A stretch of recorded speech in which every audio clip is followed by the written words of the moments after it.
I'm not bothered by disorder. So how many of you people are not bothered by disorder? Okay, and how many of you are bothered by disorder? Yes. So some of those of you who are bothered by disorder probably have an eating disorder. That would be my guess. I'm not going to ask, but that would be my guess. Because one of the things that does characterize people who have eating disorders is they tend to be very orderly. And orderly people tend to be quite sensitive to disgust. And disgust seems to be the driving factor behind eating disorders, because people who have body dysmorphia or eating disorders tend to be relatively disgusted by what they see as, inadequacies in their own body. So orderliness can get out of hand a lot. We have some suspicions that it's maybe also associated with authoritarianism in political viewpoints, because conservatives are more conscientious than liberals, but specifically they tend to be more orderly. So, and that doesn't mean orderliness is a bad thing. It just means, and this is something to think about with regards to all the traits, that any trait exaggerated too far starts to become negative. So the big 5 traits, at least in principle, don't have any, what would you call it, intrinsic moral value. And that's partly because too much of a good thing seems to turn very rapidly into a really bad thing. So having a healthy personality seems to be more like something like the balance between the different traits, and maybe also something like your ability to increase the breadth of your traits. So maybe if you're like hyper orderly, one of the things that would be good for you to learn is to not be hyper orderly in every situation all the time. It's too rigid. So okay, so orderly people are bothered by disorder and they follow a schedule. And so industrious people do not waste their time and they know what they're doing. So how many of you people don't waste your time?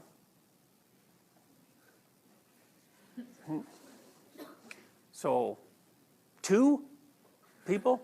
Okay. Have I played... How much time do you waste with you before? I have, okay. That's too bad because I love torturing undergraduates with that game. Okay, so that's another advantage to a schedule, because it can really help you with time wasting, and that's something that'll kill you over time. How many of you have good goals and know what you're doing? Yeah, so that's better. How many of you don't? How many of you don't know really what you're doing or where you're going? Okay. So that's conscientiousness. This is neuroticism. Volatile people get angry easy, and they don't keep their emotions under control. Well, that should have been reversed, by the way.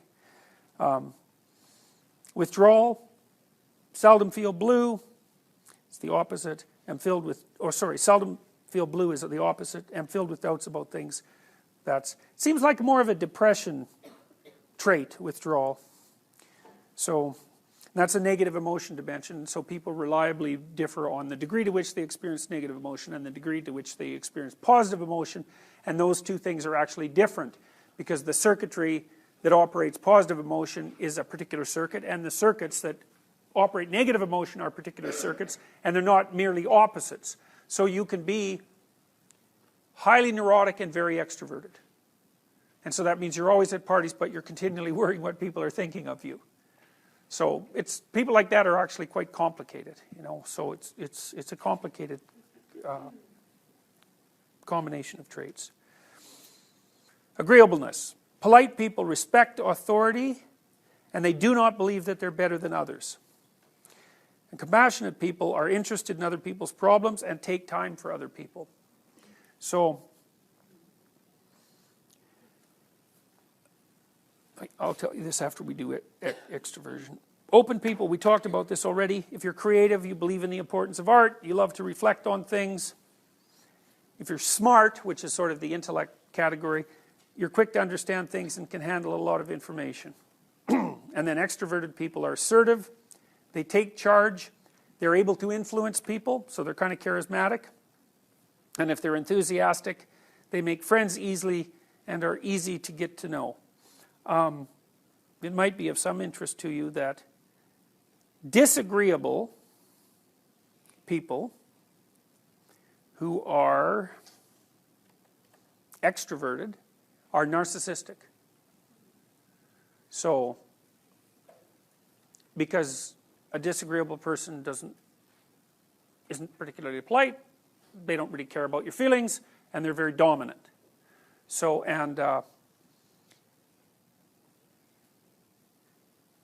so if you're like that,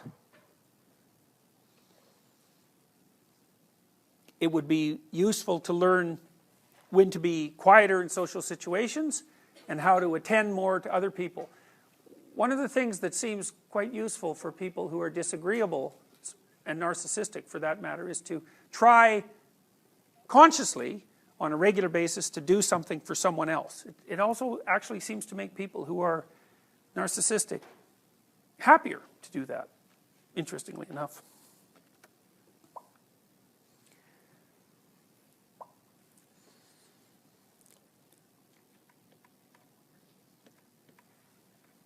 Okay, so I'll just briefly also talk about general cognitive ability. This is sort of an excuse me, it's an overview of where we're going to head over the next few courses. This is a Raven's progressive matrices test. I don't think this one is very difficult, although I'm going to look at it before I certainly tell you that, because I don't want you to feel bad. Oh, and the answer's there anyway, so it actually turns out to be extremely easy. So, why is 7 the right answer?